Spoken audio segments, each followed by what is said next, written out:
This episode is sponsored by Betterhelp.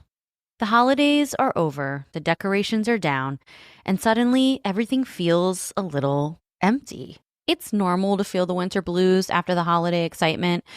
January, February, and March are by far my least favorite months of the year.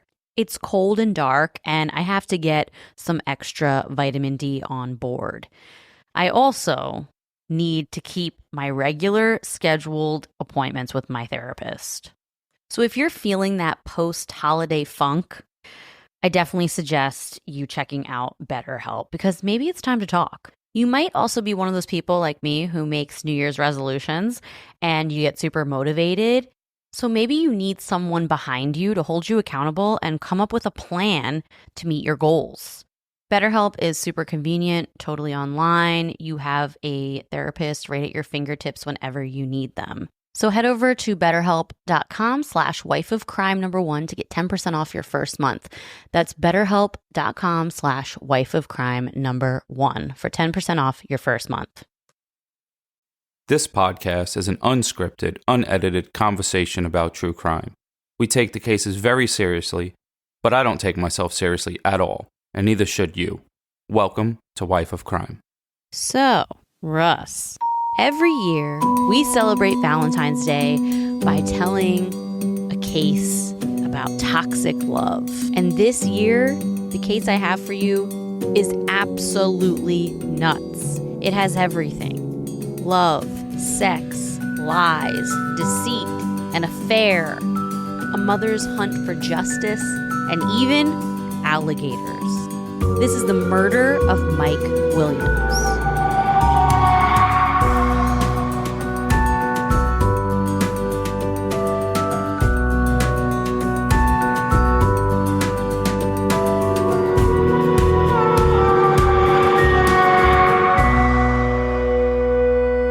Hello, everyone. Welcome back to Wife of Crime, a true crime podcast where I tell my husband, Russ, true crime stories, and he reacts to them. What's up, folks? It's Russ, a.k.a. Where's My Twizzlers, a.k.a. the Nicolas Cage of podcasting, a.k.a. Please stop making me watch Love is Blind. Wow, last week you dropped the ball with the AKAs. This week you came back with some fire. Your boy is back, a.k.a. your boy is back. All right, so now... Because last week, I couldn't stand myself. Ba-boom, boom.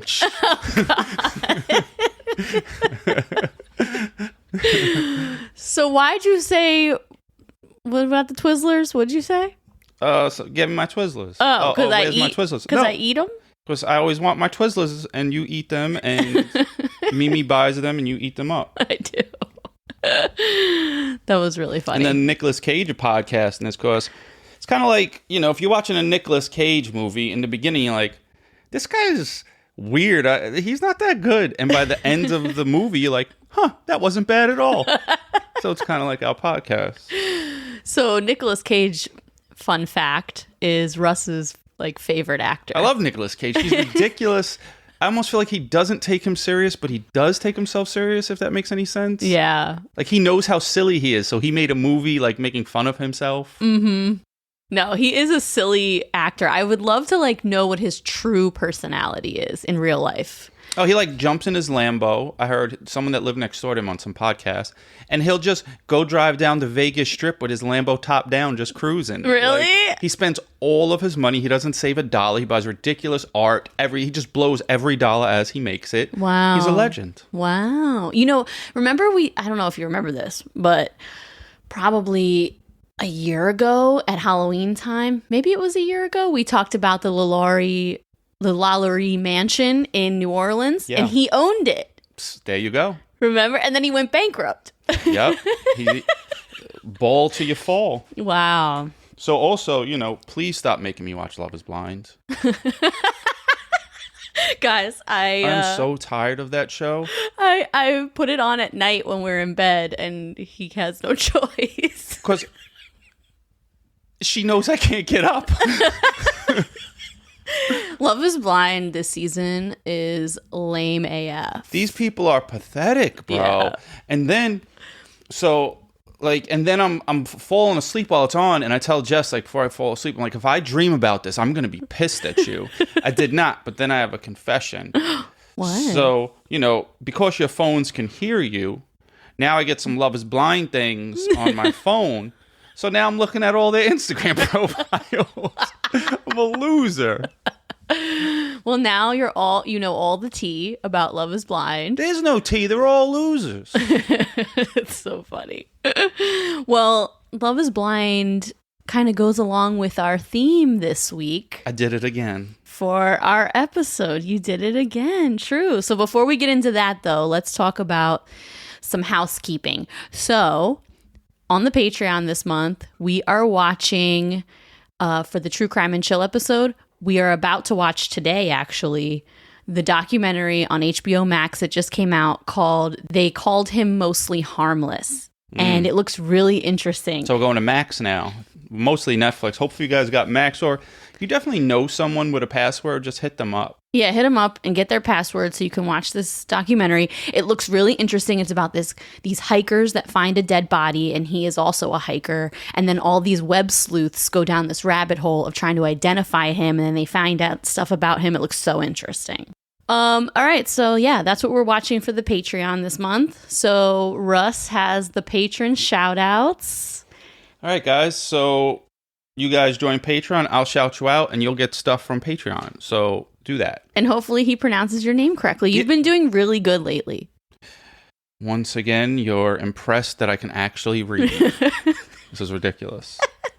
All right, so this week's Patreon. Oh, yeah, and we have a shitload of episodes over there if you run out of stuff to listen to here. But we have a lot for free, too, so rock with those. And you can get rid of commercials on any episode over there, too. Yep. So the people that have joined this week are Saul, Rochelle, Marilyn, Elizabeth, Aluna, Miranda, Nicole, Lewis, Kelsey, Sandra, Brittany, Courtney, Caitlin, Candace, Cassie, Amy, Kamiko, Erin, Kai, Jennifer, Ashley, Lee, Erica, Donna, Ramita, Annie, Alyssa, Jake, and Denise with a Z. So Denise, I don't know what to say about how she spells her name, but fix your credit, because your credit card keeps getting denied. And you have to keep signing up like every other month. I'll help you out. Hit me up. I'm good at fixing credit. Oh, shout out to you guys. I actually know Denise in real life, so I'm not like... Yeah, he does. Denise has been on our show. Oh, that she has? Yeah, we did an episode with Denise a long time ago because Denise did a whole documentary on why women love true crime. Oh, that's right. And everybody hated her. I remember that. Because Denise was making fun of you the whole time. And no, everyone did not hate her, but she was making fun of you. She was roasting you the whole time. She's your roasting match. Well, at least I spell my name like a normal person. Shout out to you guys. She tried to put a little flair on her name with a Z. Well, her mom did. All right, everyone. Cheers to you guys. Yeah, cheers, guys. Hold on my nail. Cheers. All right, so now I do review of the week every week when I do the show. It's factually correct. Yeah. So this week's review of the week is from Kim R. in Long Island. Hashtag vote for Russ 2024. This podcast is lit. First of all, Russ, big facts. Agree on most of the words that come out of your mouth.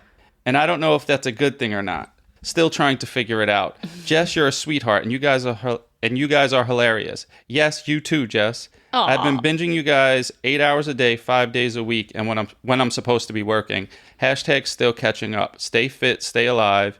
And if that don't work, stone them. Hashtag street justice. Wow, good one. So I read that one, she used a lot of New York lingo. Mm-hmm, she did. And I stuttered through that one a little bit, but you got the point. No, that was good. So she thanks, did Kim. use a lot of New York lingo.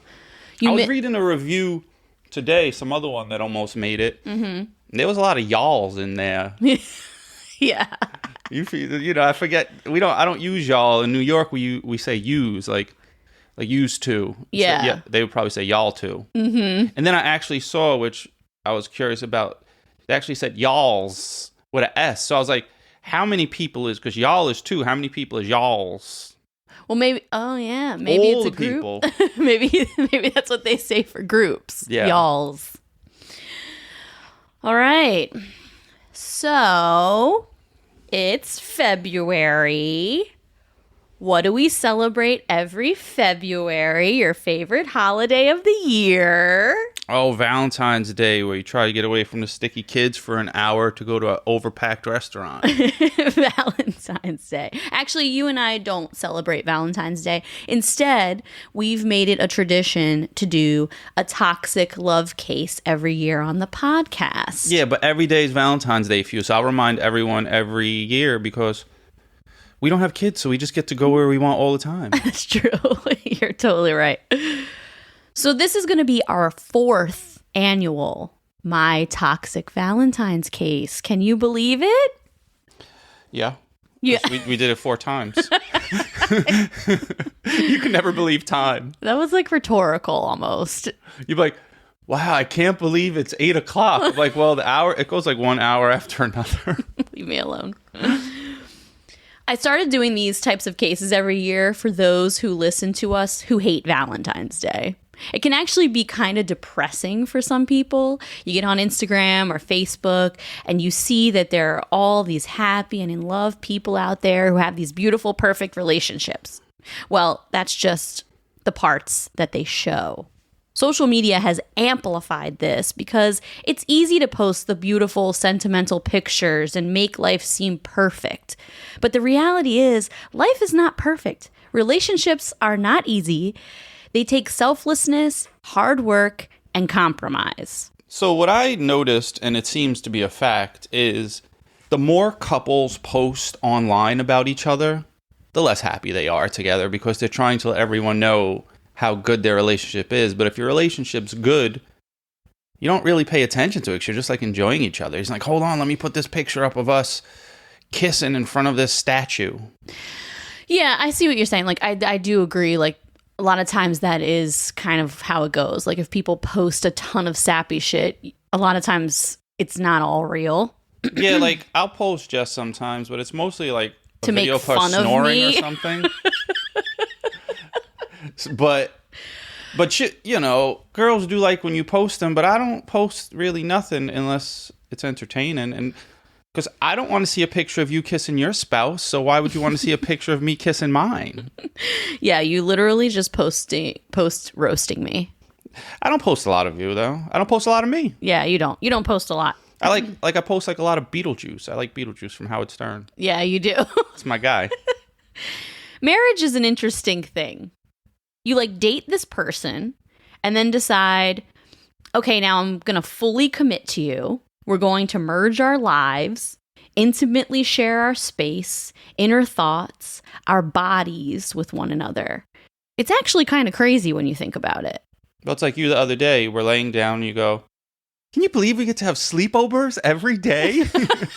I did say that. So cheesy. But there is a love that is sometimes way stronger than a bond between a husband and wife. Do you know what love that is? No. A mother's love. Oh. Now, I know this isn't every case. There are good moms and bad moms out there. Shout out to all the great moms. I was going to say maybe a love of like your dog. No, I think mother's love is a little stronger than... I love Biggie more than you love your children, folks. The case I'm telling you today is a multifaceted story that has a little bit of everything. Love, betrayal, sex, deceit, murder, and alligators. Alligators? Yes, I said alligators. What you will find is the actual moral of this story is not only that love can in fact turn incredibly toxic, but also that sometimes the bond between a mother and their child is so incredibly strong, it can literally cross dimensions. Call it God, spirit, a mother's intuition, regardless of the label you put on it, the love that a good mother has for their children is worth celebrating. Remember they would say sometimes like a mom could lift up a car or something if your kid's under it? Yep. But I don't believe that. You know why? Why? Because everyone has a camera on them And we don't have one video of that. Well, I did read a study. There's a scientific study about the bond between mothers and their children. And, there are narcissistic mothers out there who are selfish. But they did a whole study where they took these mothers, put them in MRIs. They kind of coaxed them through a scenario of themselves being hurt. And they saw their brain light up. And then they talked about their children being hurt. And their brain lit up even more than if they were being hurt. Well, yeah, I believe in that. And because, first you were talking about the narcissistic moms. So shout out to all those narcissistic moms. Don't let them little shits hold you back. God. But about the other one, like the good moms, it's kind of like adrenaline, pretty much. Like, you get a little stronger or faster. Like even when you're playing sports, if you get adrenaline at a certain time, it can carry you through a situation. Even when you're tired, you get like a second wind. So I believe that they will get some adrenaline to save their kids if they had to. And, you have to think about it. Like, we literally grow inside of our mothers as like a part of their body. So mothers have this crazy bond with their kids that, dads have a crazy bond with their kids too, but I don't know if it's exactly the same thing. It's like physiological. There's a mom at the center of this story who is a true example of this because she would stop at nothing, and I mean nothing, to get justice for her son. Are you ready? Yep. On Christmas Day in the year 2000, Cheryl Williams, a 56-year-old mother from Tallahassee, Florida, stood at the edge of Lake Seminole, staring out at the water. It was a chilly morning for Florida. The weather had been especially cold for the last few weeks there. Only a few days earlier, Cheryl's 31-year-old son, Mike Williams, had gone missing here at this very lake while on a duck hunting trip. Investigators had combed the area for the last few days for any clues as to where Mike could be. After a thorough search of the area, they stated that Mike must have accidentally drowned in the swampy lake. And because there was absolutely no trace of him, Florida Fish and Wildlife concluded, after drowning, that he was subsequently eaten by alligators. Crazy.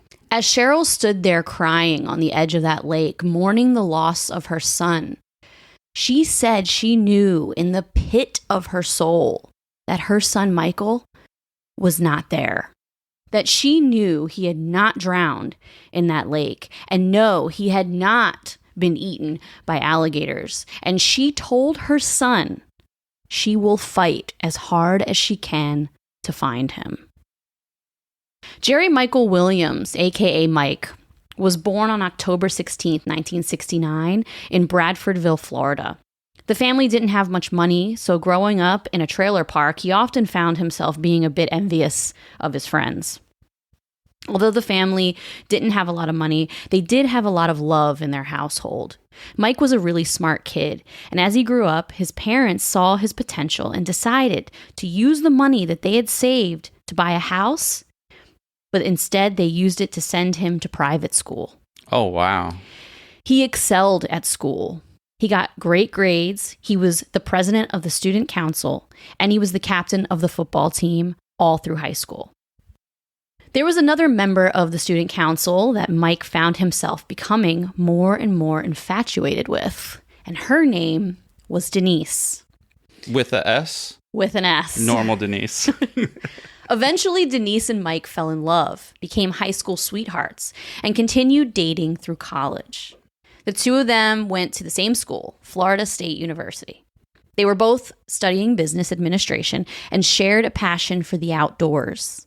Their first date was a picnic by the St. Mark's River, where they laughed, shared stories, and discovered their mutual love for adventure.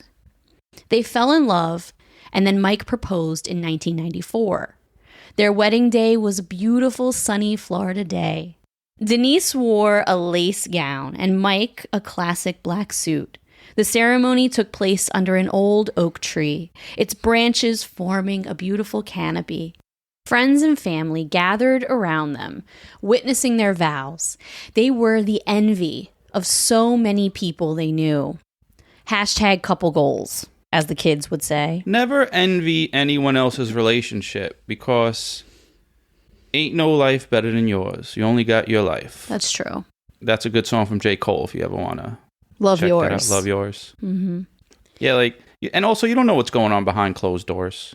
Absolutely. And this story will be a prime example of that. Yeah, because like I always tell my physical therapist, she's a mandatory reporter, and I always tell her to report Jess because she abuses me. Yeah, okay. And Jess never gets reported.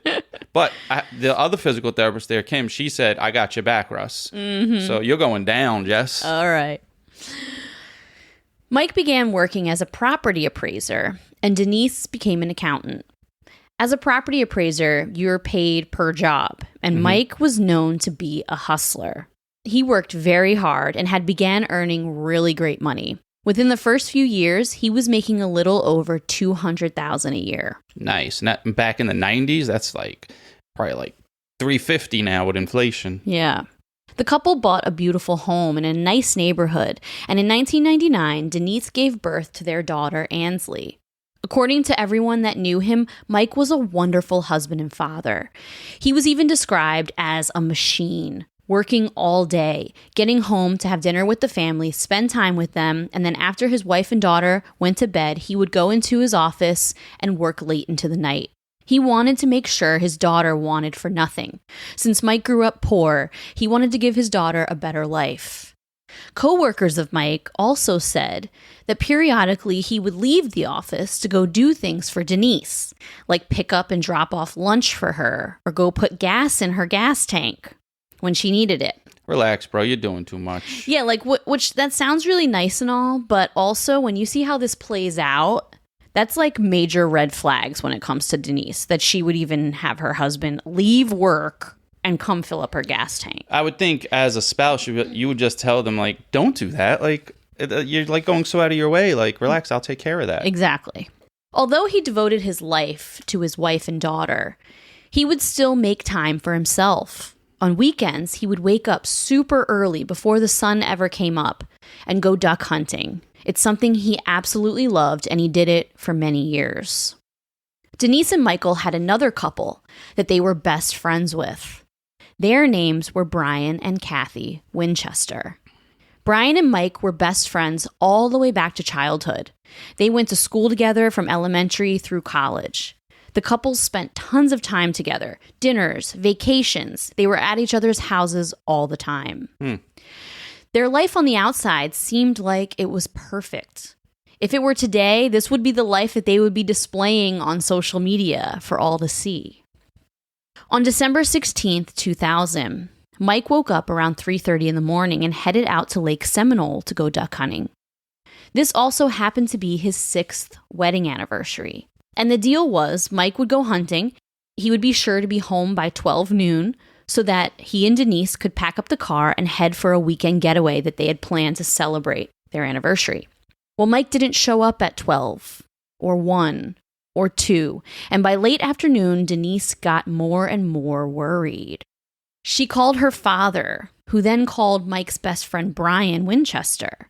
Brian and his own father knew where Mike would go duck hunting, so they drove over to Lake Seminole to look for him.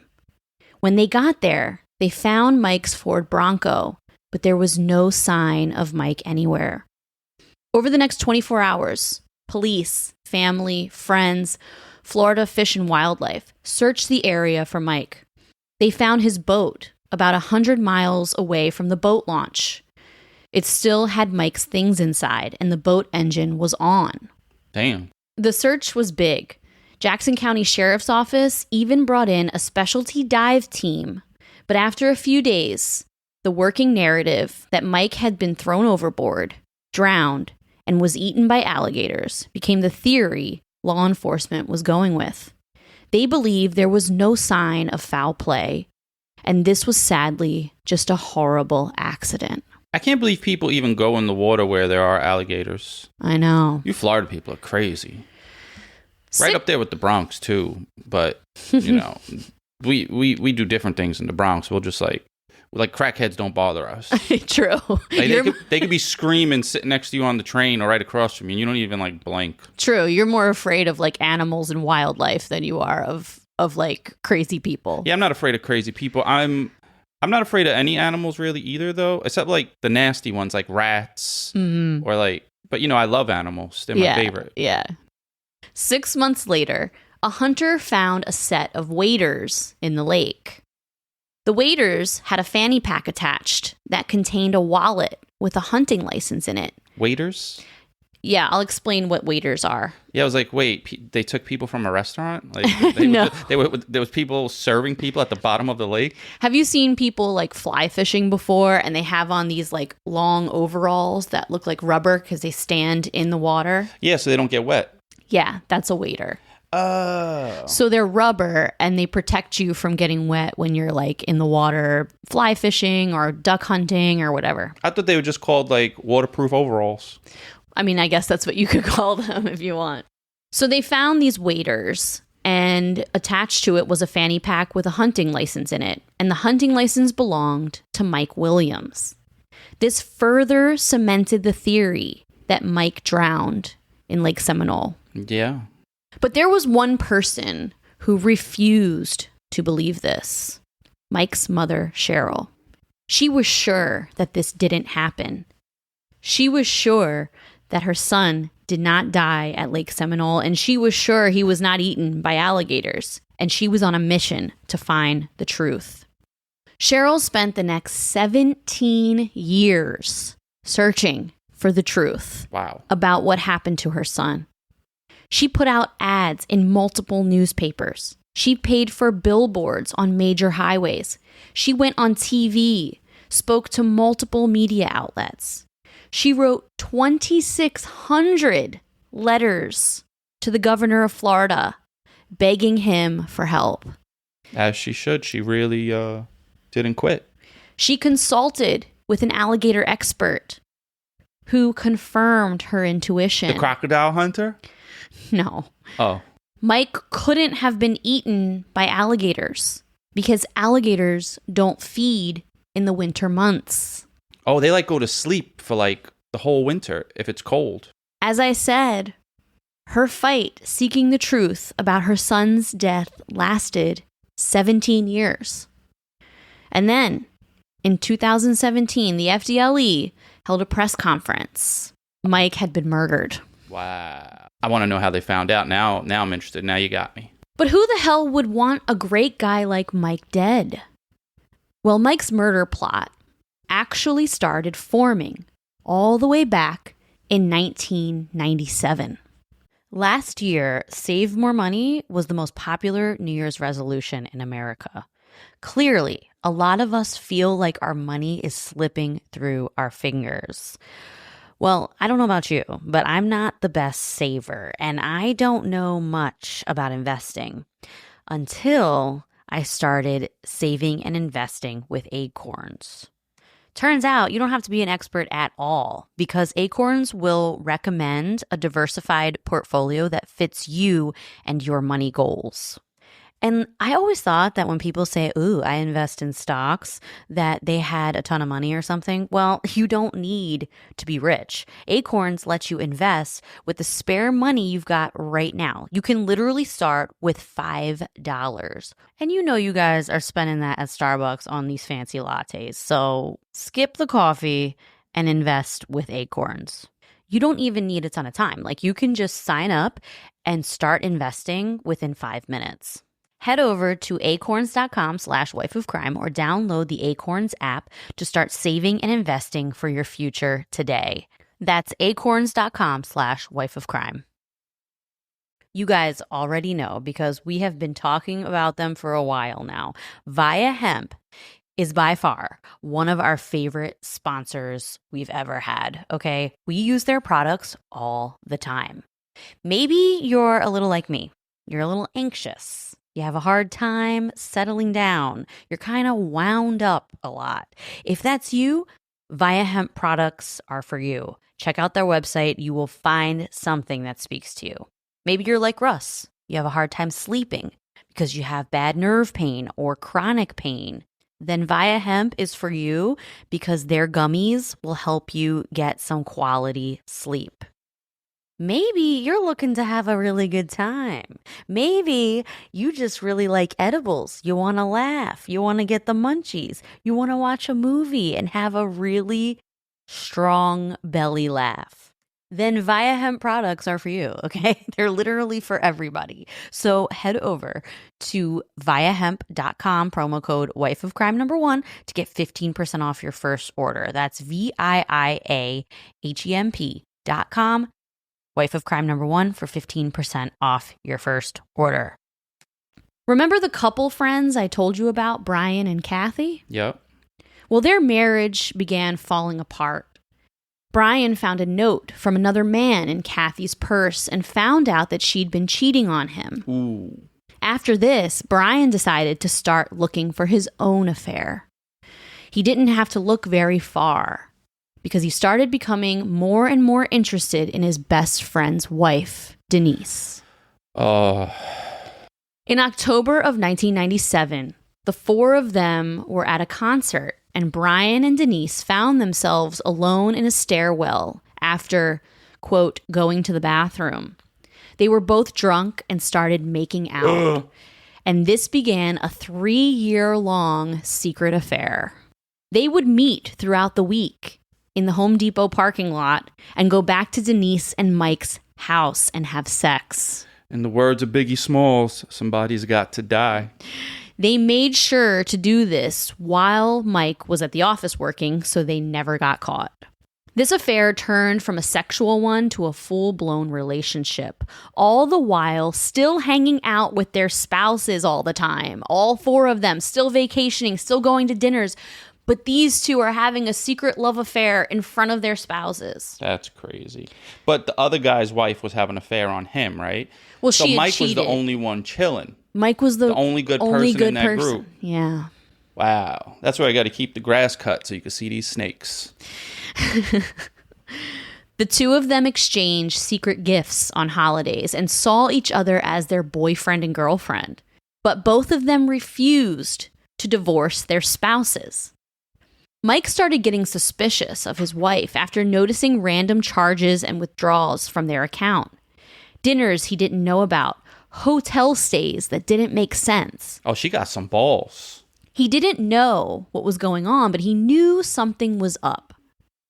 Mike even confided in his best friend. The two men went on a hunting trip to Arkansas, and they spent 20 hours in the car together. And Mike poured his heart out to his best friend Brian, talking about how he thought his wife was having an affair.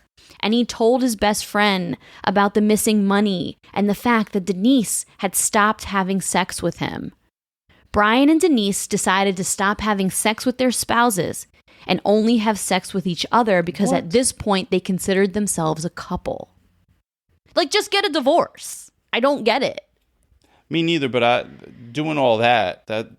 You are a nasty scumbag piece of shit. Yeah, and staying with each other the whole time. Yeah, it's disgusting. These people are nasty. It just doesn't make sense. No, it makes sense because they're self-centered, disgusting human beings who only care about their wants and needs. It's awful. This story honestly makes me really angry. You know what? Even if you wanted to be with someone else, the way they're doing it just seems like a lot of work. It is a lot of work. It's really hard to keep that going, but maybe it's what it felt a little exciting and bad, like the Romeo and Juliet complex, like this star-crossed lovers, like you're not supposed to be together, so it makes it more exciting. Yeah, I was supposed to read Romeo and Juliet in school, but it used all those stupid words, and I was like, I'm not reading this, so I didn't pass that class. Another piece to this puzzle is Brian was an insurance salesman, and he sold Mike a life insurance policy shortly before Mike disappeared. It's all coming together now, folks. The policy was for $1.5 million. Mike had a total of 3 life insurance policies, and they all totaled over $2 million. As the affair kept progressing, and with both couples refusing to get a divorce, they started talking about how they can get rid of their spouses instead. In early 2000, the conversations turned from merely talk to a full-fledged murder plot. They discussed scenarios where they could stage an accident where Mike and Kathy would die and the two of them would survive. They'd let a little time pass and then they'd be able to be together publicly. But eventually, Brian told Denise he would not kill Kathy. So Brian and Denise focused on plotting the murder of Mike. And they decided it needed to be done before the end of the year because his life insurance policy for the $1.5 million was lapsing on December 31st. Oh, shit. They planned out every detail, and now it was on Brian to do the dirty work. How disgusting are these people? It's messed up, man. It's crazy. It's unbelievable that these people actually exist. So Brian planned a hunting trip with his best friend Mike for Saturday, December 16th, the same day as Mike's 6th wedding anniversary to Denise. He wanted to kill him on his anniversary? That's no coincidence. And Denise too.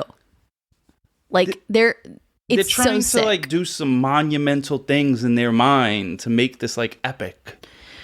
Yeah, it's crazy. I hope they epically are rotting. No one else knew about this trip because in order to create an alibi, Brian also planned a hunting trip with his father-in-law. The plan was that he would go with Mike super early in the morning. He would kill him at Lake Seminole and then go meet his father-in-law at another location so that he had an alibi. How was he going to kill him? Shoot him? They were trying to stage it as an accident. Denise encouraged her husband to go on this hunting trip with his best friend, and she planned a weekend getaway for the two of them.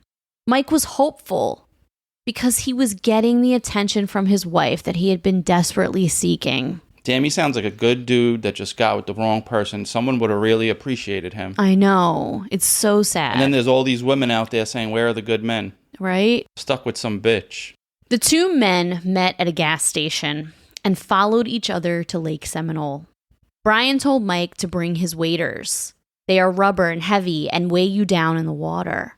Denise and Brian's plan was that Brian would throw Mike overboard wearing his waders so it looked like an accidental drowning. Brian and Mike were now on the boat in the middle of the lake. This is hard. Brian tells Mike something is wrong with the engine and asks him to come over and look at it. Mike stands up next to Brian and he's looking at the motor. And as he's looking at it, Brian pushes Mike into the water. Wow. But Brian's plan was wrong. Hunting waders don't actually weigh you down and cause you to drown under the water. Oh, now they're even though fighting. They're heavy.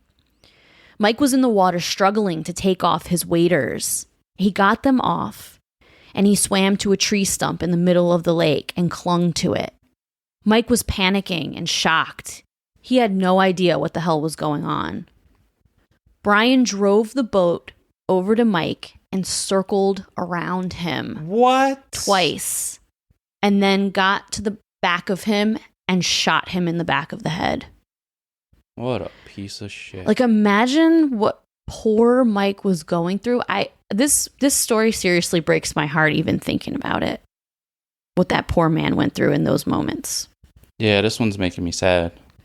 He knew he couldn't leave his body there because it was clear he was shot and it wasn't an accidental drowning. I was just thinking, where's the body now that they know it's a murder?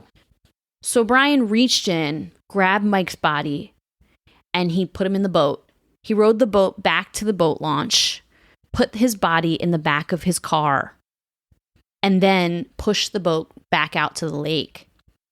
He drove back to his house, climbed in bed, and his plan was to pretend to sleep in so he didn't have to go on that hunting trip that he planned with his father-in-law because he has Mike's body in the back of his car. Wow. So he pretends to sleep and calls his father-in-law and says, "Hey, sorry, I slept in. I'm not going to make it on the hunting trip." He then drives Mike's body to a wooded area close to his home and buries him. After Mike's death, Denise played the part of the grieving wife for a short time. But as soon as Cheryl started putting ads in the papers, and she was on this mission to figure out what happened to her son, Hell yeah. Denise called Cheryl and threatened her. She told her to stop talking to the media, stop trying to conduct this investigation, or she will never see her granddaughter again. Cheryl loved her granddaughter, and she was sad that she was being used as an ultimatum, but she loved her son more. And she decided, with this reaction that Denise had, she was even more suspicious. Hell yeah. And needed to find out what happened to her son. So she sacrificed her relationship with her granddaughter because she knew that something bad happened to her son. And she just kept on talking to the media. She kept on putting billboards out. She wrote 2,600 letters to the governor of Florida. Hopefully, the granddaughter realized, and like as time went on, why her grandmother wasn't able to talk to her, and they were able to mend their relationship. Well, I don't know, because this went on for 17 years. Yeah, so the kid didn't get to see its grandmother its whole life. Nope. But I'm saying, though, after 17, maybe the grandmother was able to reach out to her, and as she got older, be like, this is what happened, and that's why. Yeah, I don't know. Denise was told by the insurance company that in order to collect the almost $2 million policy, they needed a death certificate. So immediately after Mike was murdered, she began to try to obtain one. Now, don't forget, no one knew he was dead at this point. He was just a suspicious missing person. Now it makes it more suspicious if you're rushing to get the money. Exactly. But literally 7 months after petitioning, she was able to declare Mike dead and collect his life insurance policy 7 months after he went missing. Now she's rich. After Mike's death in 2000, Brian asked Kathy for a divorce within the year. And by 2002, Brian and Denise began dating publicly. By 2005, the two of them got married. And one of them's going to get mad at each other and snitch on the other one. Ain't that what's going to happen? As the years passed, Mike was still missing, and everyone began to move on. Everyone except Cheryl. She continued petitioning for her son, and this is when she finally consulted an alligator expert who confirmed that alligators don't feed in the cold winter months. Finally, the FDLE decided to listen. They reopened Mike's case and started investigating it again. As the years passed, the relationship between Denise and Brian slowly deteriorated. Knew it. Probably due to the disgusting secret they held between them. It eroded their love until finally they decided to separate. After the couple got separated, Brian became increasingly more paranoid that Denise was going to talk. One morning, after she blocked his number and blocked him on Facebook and email, she came out to her car, coffee in hand, heading to work. She got in the car, started it, and suddenly felt someone reach over and grab her from behind. Oh. It was Brian. He's a murderer. Her estranged husband. He had a gun. He kept saying, I just want to talk. I just want to talk to you. He begged her not to divorce him. She was able to stay calm. She drove him back to his car and she talked him down. She said, I'm just going to go to work. I'll call you later. But instead, she went straight to the police station. Brian was arrested and charged with first-degree kidnapping and assault with a deadly weapon, and he was facing felony charges. By this time, the guilt and shame over the murder of Mike had gotten to him. And, the fact that he wasn't with Denise anymore, it just completely broke him. Police had been suspecting Brian and Denise to have been involved for years, but they couldn't find a way to prove it. See, now he's thinking, I did this whole murder for nothing. He said, she got the money, she gets to keep the money, and I don't have her. So now he's probably all messed up in the head. His plan was foiled. He's completely messed up. So this was... Which he deserves. Yeah, he deserves it. This was the cops' chance. They offered Brian immunity and a chance to clear his conscience. And with that, he cracked. What does immunity mean? That you won't get charged at all? He will never be charged with the murder of Mike. Get out of here. Yeah, so I'll tell you more about that in a second. That's ridiculous. Now they got to know they get to punish one other person, but he gets no punishment for telling on himself? That's bullshit. He not only confessed to the murder of Mike, but also implicated Denise. telling them every detail about the affair and how she helped plan the entire thing. And with that, in 2017, Denise Williams was charged with conspiracy to commit murder, murder in the first degree, and accessory after the fact. All of these charges carry a life sentence. During the trial, the defense team tried to claim that Denise knew nothing and that Brian did this all on his own. But they couldn't explain away the fact that Denise tried to stop Cheryl Williams from pushing the investigators to look deeper into Mike's case, and that she pushed hard for an expedited death certificate to collect his life insurance. So on December 14th, 2018, a jury deliberated for only 8 hours before finding Denise guilty of all 3 charges. At sentencing, Cheryl Williams read her emotional impact statement to the court, and it's absolutely heart-wrenching. Like, I'll play a clip of it. The weather was the coldest in years. When I went to the lake, God told me Mike was not in Lake Seminole. He didn't drown. He didn't get eaten by alligators. I had to find him and bring him home. Judge Hankinson, for the next 17 years, I made telephone calls, put up missing person signs, compiled my notes into a book, and had people post on social media for me. With the help of friends, we raised money and put up billboards. I bought ads in the Tallahassee Democrat and worked with the Twin City News, asking everyone to help me find Mike. I stood on street corners waving my picket signs with pictures of Mike on them. I was cussed out by ministers for being too close to their church. I wrote 2,600 letters to the governor of Florida asking for help in finding my son. I begged Fish and Game to do a criminal investigation. They told me Mike drowned and got eaten by alligators, and there was no need for an investigation. They laughed at me and called me crazy. 9 months after Mike disappeared, his wife, Denise, told me if I continued to seek a criminal investigation, I would lose Ansley, my granddaughter, Mike's only child. Denise might as well have waved a red flag in front of a bull. I knew that she knew where Mike was or what happened to him.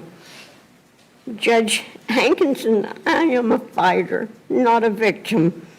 I love Ansley, but Mike was my son. I became even more determined to find the truth. If I had not done what I did for 17 years, Mike's disappearance would have never been solved. It took me 3.5 years to get FDLE to open an investigation into Mike's disappearance because the Winchester and Merrill families pushed the theory that alligators had eaten Mike. Fish and Game and FDLE should have known that alligators are ectothermic. They don't eat in cold water. Instead of investigating, they chose to ridicule and call me crazy and tell me that I didn't do things the right way. There is no manual to tell a mother what to do when her child goes missing. I just did what God put on my heart to do. Judge Hankinson, not only did Denise kill my son, she stole my granddaughter, Ansley, Mike's only child. For her entire life, Ansley was raised in a house with the murderers of her father while being denied the love of her father's family. Judge Hankinson, for the rest of my life, when I try to sleep at night, I will see my son clinging to a tree stump in Lake Seminole in the dark, knowing that his best friend is trying to kill him. I hear his voice screaming for help. I wasn't there to help him. It will haunt me forever. In conclusion, Judge Hankinson, we are in this courtroom today because of God, not Cheryl Williams. I am Mike's mother, and I did what God told me to do. My son's horrific death demands justice. With today's sentencing of Denise Merrill Williams Winchester, I believe justice will have been served. It's tough to listen to. Yeah, I feel bad for her. I know. That's all I can really say. Like, she just never gave up, and you would hope someone would do that for you, or you do that for your family member until you get some justice. I know. She's such an amazing woman. So Denise Williams was sentenced to life in prison for the murder and 30 years for conspiracy to commit murder. But in 2021, her attorneys successfully overturned her murder conviction. What? But her conspiracy to commit murder was upheld, and she is still sentenced to 30 years. Oh, so she's still in there for probably at least like 25. Yeah. As for Brian, he remains in jail for kidnapping and will remain in prison until July 30th, 2036. He will be 65 when he is released. So they gave him a lot of years. Do you know how many years they gave him? I don't know the total amount of years, but yeah, it was a lot. I think it was like 20-ish? 20, yeah. All right, so he served a lot. At least he served a lot, and she served more. At least something happened, because if they didn't give him that deal, he wouldn't have... No one would have ever known, and she would have been out there with the millions chilling. Yeah, it's true. I mean, he got immunity, and the defense attorneys in the trial, I listened to like a lot of footage from the trial, and the defense attorneys keep trying to say like, oh, of course he's going to blame her. But what the prosecutors explained is that immunity, yeah, that sounds good on paper, like that he could lie and put it all on her. But if he were to get caught in any lie during this confession, any little lie, even if it was a small one, the immunity would be completely out the window. What's that called? Like perjury on the stand? Yeah. Or like if his confession had any type of lie in it and they found out. Well, no one would know, because he's the only one that actually knows what happened. And then what's her name? Denise. Mm-hmm. She knew some of it, but she wasn't there while he was doing it. Yeah. So, like, there's no way to catch him in a lie. Yeah. So, regardless, the two of them are serving time, but I don't think it's enough time for what they did. I don't either, like, because you killed this poor man, but at least something happened. Yeah. And they didn't just get away with it and live happily ever after. And you knew when they got together, they weren't going to live happily ever after. Because when two pieces of shit float to the top, sometimes you just flush one and the other one's stuck alone. It makes sense in my head. Mike Williams knew something was wrong with his marriage before he died. He suspected an affair. He suspected lies. The sad irony is that the cold-blooded, scaly monsters that killed him weren't in fact the alligators that lurk in that dark water of the lake. They were sadly the two people closest to him. It was the ultimate betrayal.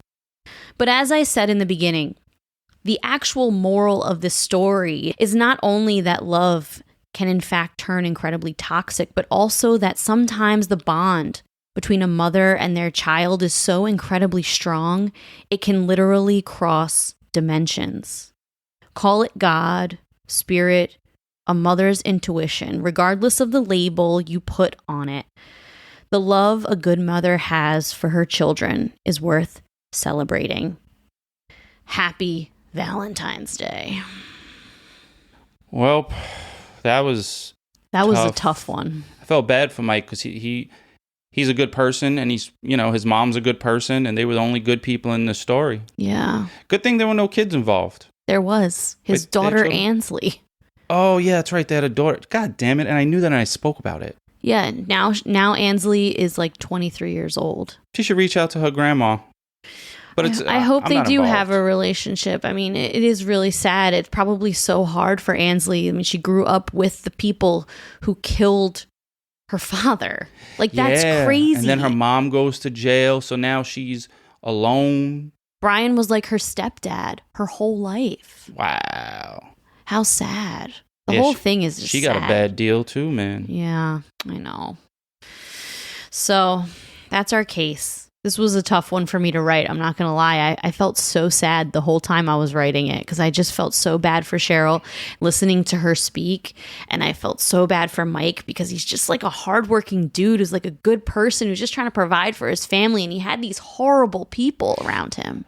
So that's our case. R.I.P. Mike, man. R.I.P. So as you know, go to wifecrime.com, get that fly ass merch if you don't have nothing to wear. If you don't have nothing to wear. Yeah, because that's always something to wear there. All right, everybody. Well, have a wonderful week. Check us out on Instagram at Wife of Crime Pod and Facebook at Wife of Crime the Crime Family and Patreon at Wife of Crime Pod. And we will talk to you soon. Talk to you later. Bye. Peace.